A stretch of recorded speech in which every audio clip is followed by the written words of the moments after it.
ne jetez plus vos plures d'orange. En tout cas, si vous faites attention à ce que vous mangez ou à récupérer le plus possible de vos aliments.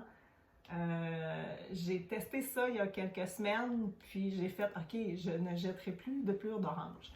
On va faire des oranges confites, des bâtonnets d'oranges confites trempés dans le chocolat. Donc, c'est la période des fêtes, donc c'est idéal si vous voulez faire des petits cadeaux gourmands ou ajouter justement dans votre plateau de dessert, ou même si vous ne les trempez pas dans le chocolat, vous pouvez les mettre dans vos gâteaux aux fruits ou dans des biscuits. Donc, c'est une super belle recette qu'il y en a beaucoup qui font, puis que finalement, je n'avais jamais testé. Je me disais, ah, c'est long à faire et tout ça. Puis finalement, avec le Thermomix, c'est vraiment pas long, puis il n'y a pas vraiment besoin de surveillance. On le laisse aller, puis on a juste à revenir quand les temps de cuisson sont faits. Donc, je vous montre ça. Donc, évidemment, il faut que vos oranges soient nettoyées et puis brossées. Moi, j'ai une petite brosse, j'allais la chercher, vous la montrer. Une petite brosse pour les patates. Fait que, dans le fond, on lave nos oranges, on frotte pour aller enlever, dans le fond, ce qu'il pourrait avoir comme saleté dans les petites... dans la peau d'orange, on va le dire comme ça. Et puis, vous allez, dans le fond, faire enlever la pleure, faire attention en l'enlevant pour pouvoir, pour pas la briser. Je ne sais pas si vous voyez bien, j'ai fait 4 incisions. On va souhaiter que ça se décolle bien. Dans la recette, bon, ils disent, évidemment, ça va mieux quand la pleure est très épaisse, puis c'est encore meilleur parce que justement, il y a plus d'écorce. Donc là, elle ne semble pas très épaisse, mais ça va faire pareil. On fera un temps d'ébullition de moins, dans le fond. Je ferai des tests. Donc, dans le fond, là, vous voyez, j'ai vraiment un quartier de pelure. Et là, on ne verra pas, mais je vais vous le montrer après. Je ne sais pas si, en me plaçant là, faites des tranches d'environ, ils disent 1/2 centimètre. Donc, vraiment comme des juliennes dans le fond. Et vous faites ça avec toute la pleure de vos oranges.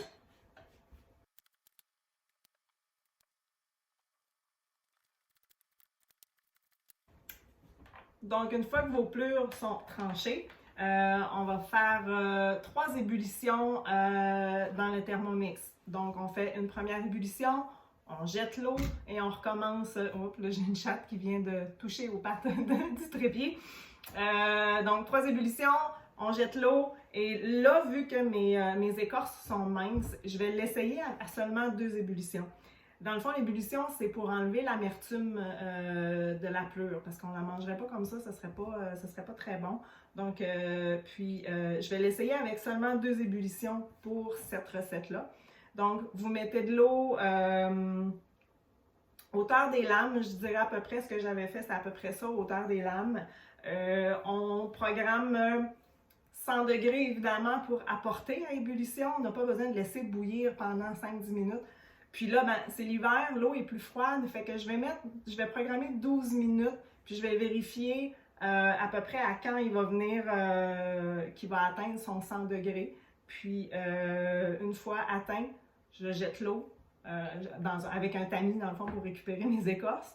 Et je vais refaire une deuxième fois le 100 degrés, tant de minutes là, pour atteindre. Puis, après ça, on va faire le sirop.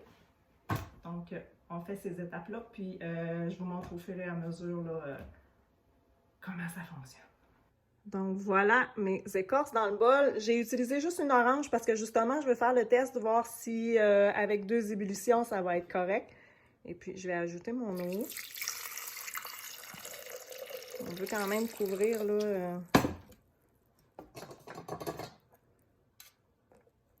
Voilà, ça c'est bon. C'est ça que je disais. T'sais, selon, il faut que dans le fond, vos écorces d'orange trempent dedans. Si vous en avez plus, ben, vous mettez plus d'eau. Et puis, vous y allez comme ça. Donc, on va mettre sur le socle. Là, vous allez le voir peut-être. Je reviens ici. Je vais mettre mon couvercle.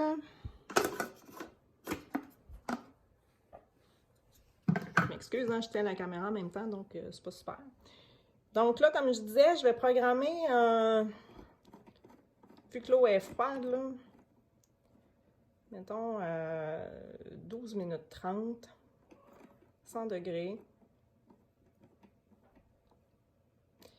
Et on le part vraiment doucement. Puis je vais mettre les lames en sens inverse aussi, là, vous le voyez. Ça, c'est en sens pour trancher. Et si j'appuie une nouvelle fois dessus, c'est en sens inverse. Donc, les lames tournent dans l'autre sens du côté où c'est pas tranchant. Et puis, on veut juste brasser un peu l'eau. Donc, vitesse 1, ça va être correct. Donc, on laisse aller. Puis, je vous dis si là, mon 12 minutes et demie a été correct pour l'atteindre. Puis, on va voir apparaître aussi là, en haut, en rouge, dans la bulle, le degré où c'est rendu quand ça va monter. Donc là, il reste 7 minutes, puis vous voyez ici, la température est à 85 degrés, donc j'aurais peut-être pas besoin de 7 minutes au complet pour me rendre à 100. Donc quand vous faites des recettes, justement, vous voyez toujours là, la température que vous avez indiquée pour la recette et la température où c'est rendu. Vous voyez, il reste 3 minutes, puis je suis rendue à 100, donc je vais l'arrêter.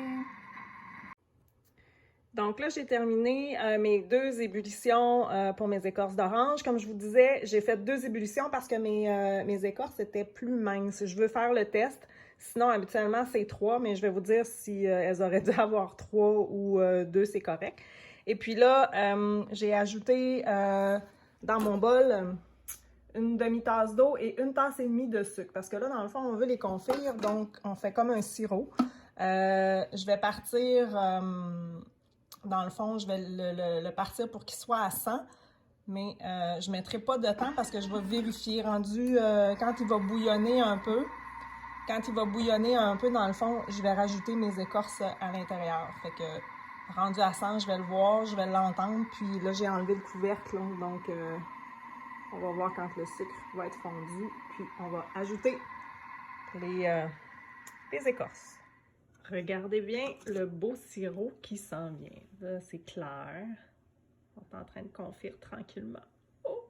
Dans la recette originale, ils disent de mettre du sirop de maïs. Moi, personnellement, la première fois, j'ai mis un petit peu de miel. Mais là, cette fois-ci, j'ai mis juste du sucre. Donc, je fais des tests pour vous. Vous verrez qu'est-ce que vous allez faire avec les vôtres. La première fois, dans le fond, que j'ai fait les écorces, j'ai pas finalisé le sucre dans le Thermomix parce que, justement, mes écorces étaient minces. J'ai fait 3 ébullitions, puis j'avais peur qu'avec la 4e fois dans le Thermomix, ça allait trop abîmer les écorces. Donc, je les ai fait sur le feu. Donc là, c'est la première fois que je le teste directement dedans. Donc, vous allez être les premiers à voir mon résultat. Là, je vais vous montrer comment est-ce que finalement ça n'a pas marché. Ça arrive qu'on fait des erreurs. Là, j'ai remis mon sucre en 5 minutes, mais finalement, ça a été un 5 minutes de trop. Le sucre a cristallisé, donc ça a vraiment fait des écorces là, pas très jolies comme c'est supposé d'être. Mais j'ai goûté quand même un morceau, puis ça me confirme que 2 ébullitions, c'est pas assez. Donc, on va faire vraiment 3 ébullitions avec la prochaine batch. J'ai bien fait de prendre juste une orange finalement. Donc, on confirme 3 ébullitions. Restez à côté de votre sucre vraiment là, quand vous le faites. Là j'ai mis un 5 minutes de trop. Puis, justement, ça a cristallisé. Mais j'ai entendu justement quand ça tournait que ça devenait épais, puis je l'ai arrêté, puis j'ai vu que c'était comme ça, donc c'était déjà trop tard. Mais, encore une fois, je le dis, c'était juste un test là, avec 2 ébullitions, puis c'est pas assez. Donc, on va recommencer avec 3 ébullitions, puis je vous montrerai le résultat de quoi c'est supposé avoir l'air. Donc là, je vous montre de quoi ça devrait avoir l'air quand c'est réussi. Donc, c'est beaucoup plus transparent. Là, sont encore collantes. Faut les laisser sécher vraiment à l'air libre plusieurs heures pour qu'elles deviennent sèches dans le fond, puis qu'on puisse les tremper dans le chocolat. Vous pouvez les garder comme ça. Vous pouvez les tremper dans un sucre granulé, ou les tremper justement une moitié dans le chocolat. Donc, ça, c'est un autre test que j'ai fait. Je vais vous montrer les indications, justement, là, mes temps de température que j'ai fait et tout, puis le sirop. Je fais un troisième test encore en route pour voir, en ajoutant du miel aussi dans mon sirop, voir comment ça va être. Donc, on suit avec ça tout de suite. Là, finalement, je n'ai pas ajouté de miel, je ne me suis pas refait un sirop. J'avais récupéré mon sirop des 2 autres batchs d'avant, donc je les ai remis, je les ai apportés à ébullition une nouvelle fois. Donc, la 3e batch est dans un sirop déjà fait. Donc, au lieu de reprendre encore une tasse et demie de sucre dans une demi-tasse d'eau, là, à un moment donné, ça fait beaucoup de sucre, habituellement. Là, je vais à une orange à la fois, mais habituellement, on devrait en faire un peu plus que ça. Fait que j'ai essayé avec des sirops déjà faits. Donc, je vais vous le dire là, si ça fonctionne. Puis, après ça, ben, ce sera à vous de voir. Est-ce que vous voulez faire 1, 2, 3, 4 oranges en même temps ou faire le test vous-même à la maison? Donc là, ce que j'ai fait pour ma 3e batch, c'est vraiment 3 ébullitions, 10 à 11 minutes, 100 degrés, lame inversée, vitesse 0.5 ou 1. C'est assez pour pas justement briser les écorces. Et là, j'ai mis mon sirop, 100 degrés, j'ai mis 5 minutes pour qu'il atteigne le 100 degrés.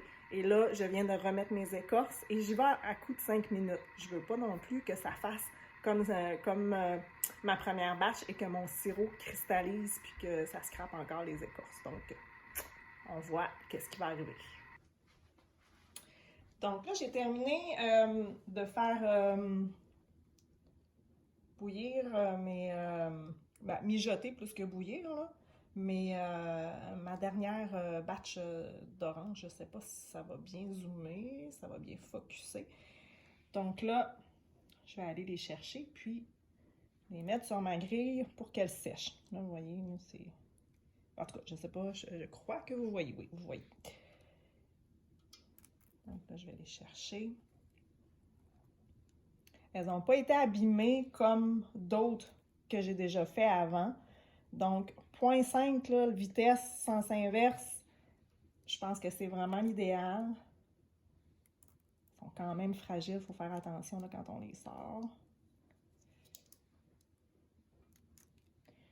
Donc, comme je disais tout à l'heure, il faut les laisser sécher quand même longtemps à l'air libre avant de les enrober de chocolat. Si vous les enrobez de sucre, il faut qu'elles soient quand même encore collantes pour que ça colle bien, justement. Mais sinon, pour les tremper dans le chocolat, il faut que ce soit quand même assez sec parce que sinon, votre chocolat, ça va être long avant qu'il fige. Ça, je l'ai fait avec mon premier essai. Donc là, je le sais. Donc là, celles que j'ai fait, qui est ici, sont assez sèches. Donc, je vais préparer un petit peu de chocolat noir fondu.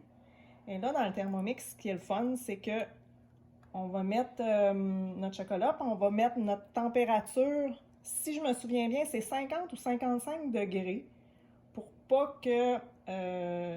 pour la température idéale pour faire fondre du chocolat, c'est ça, il me semble. Fait que quand il va l'avoir atteint, ça va être super. Je vais le transférer dans un petit bol et puis je vais tremper mes écorces qui sont déjà prêtes. Là, vous pourriez garder ce sirop-là justement pour en faire une autre batch. Là, moi, je l'ai essayé puis je pense que ça a bien fonctionné. Sinon, je ne sais pas trop quoi faire avec ça finalement. Est-ce qu'on le jette? Est-ce qu'on le récupère? D'après moi, c'est quand même assez amer. Je n'y ai pas goûté comme ça. Mais j'avais vu dans des commentaires justement que Ricardo avait fait, quelqu'un avait posé la question, est-ce qu'on peut récupérer le sirop pour faire quelque chose? Puis il avait dit, pas vraiment parce que justement c'est pas très bon, ou sinon peut-être dans des cocktails. Mais comme un sirop simple, je sais pas, c'est pas quelque chose que j'ai déjà essayé. Donc J'ai aucune idée. Peut-être que vous allez pouvoir me dire en commentaire si vous faites des tests justement avec ce sirop-là, qu'est-ce que vous avez fait, puis donner des suggestions justement à d'autres personnes. Donc là, je prépare mon chocolat, puis je vous reviens avec le résultat. Alors, c'est confirmé, température idéale pour faire fondre le chocolat noir entre 50 et 55 degrés. Chocolat au lait, ça va être entre 40 et 45 degrés. Donc, j'ai vérifié. On trouve tout sur Internet. Donc, voilà. Donc là, je vais prendre une petite pince et je vais simplement tremper là, moitié, 3/4 dans le chocolat. Et les mettre sur un petit papier à côté, petit papier ciré. Je fais ça pour les écorces qui ont été faites là, de la première batch qui était déjà assez sèche. Je vous montre le résultat après.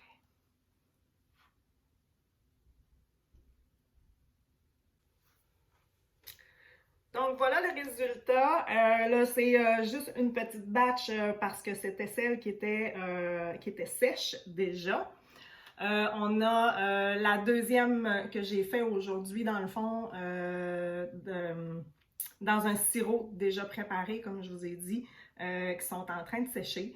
J'ai goûté, puis avec le sirop déjà préparé, c'était parfait. Donc, si vous pensez en faire plusieurs fois, gardez votre sirop pour la prochaine. Gardez-le pas 3 mois, là, on s'entend dans le frigo, mais vérifiez quand même. Là, puis moi, c'était celui de la veille, dans le fond. Et puis, ma première batch qui était brisée, dans le fond, là, qu'on s'est ramassé avec du cristallisé, inquiétez-vous pas. Je les récupère, je les jette pas, ça c'est sûr et certain, on gaspille pas, on gaspille moins avec un Thermomix. Donc là, ce que je vais faire dans le fond, c'est que je vais les hacher et puis ils vont finir dans une recette de biscuits, de galettes, de gâteaux avec fruits confits, mais un petit peu plus, peut-être que j'aurais pas besoin de mettre autant de sucre dedans. Donc voilà. Ensuite de ça, qu'est-ce que je voulais vous dire? Vous pouvez aussi les faire comme vous voulez. Là, moi, j'ai pris chocolat noir, mais ça pourrait être chocolat au lait ou chocolat blanc. Vérifiez les températures idéales pour programmer votre Thermomix à la bonne température. Chocolat noir entre 50 et 55 degrés. Chocolat au lait entre 40 et 45. Chocolat blanc, je ne l'ai pas regardé. C'est plus gras, je ne sais pas comment qu'est-ce que ça pourrait faire, mais c'est peut-être un test que vous pourriez faire. Et puis m'écrire en commentaire si vous l'avez fait, si vous l'avez déjà fait, comment est-ce que ça a sorti, puis si c'était aussi bon justement, parce qu'on s'entend qu'avec des écorces d'orange, chocolat noir, c'est un bon match. Si ce n'est pas déjà fait, ben, je vous invite à vous abonner à ma chaîne en appuyant sur le petit carré vert ici en bas et à me suivre sur ma page Facebook Karine et Momo en cuisine ou rejoindre le groupe privé VIP Karine et Momo en cuisine. Donc, vous faites une demande et puis vous répondez à la question d'entrée, et puis je vous accepte pour voir en primaire certaines petites choses et peut-être participer à des ateliers en direct que je vais faire éventuellement. Si vous désirez avoir un atelier chez vous, ben ça va me faire plaisir. Vous avez juste à me contacter. L'adresse courriel pour me contacter va être en bas dans la description de la vidéo. Et évidemment, je suis dans la région de Québec, donc idéalement dans les alentours. Et puis, je vous explique comment ça fonctionne pour recevoir Karine, votre conseillère indépendante Thermomix à la maison. Je vous souhaite une bonne dégustation de vos écorces d'orange au chocolat et n'oubliez pas que vous pouvez les offrir en cadeau gourmand à vos proches. On se voit dans une prochaine vidéo. Si vous avez des suggestions, des recettes que vous voulez que je confectionne et que je vous montre comment ça fonctionne avec Momo, gênez-vous pas, posez-les dans les commentaires et puis je vais regarder ce que je peux faire et éventuellement, peut-être qu'on fera la recette que vous avez choisie. Merci d'avoir regardé cette vidéo et on se revoit une prochaine fois.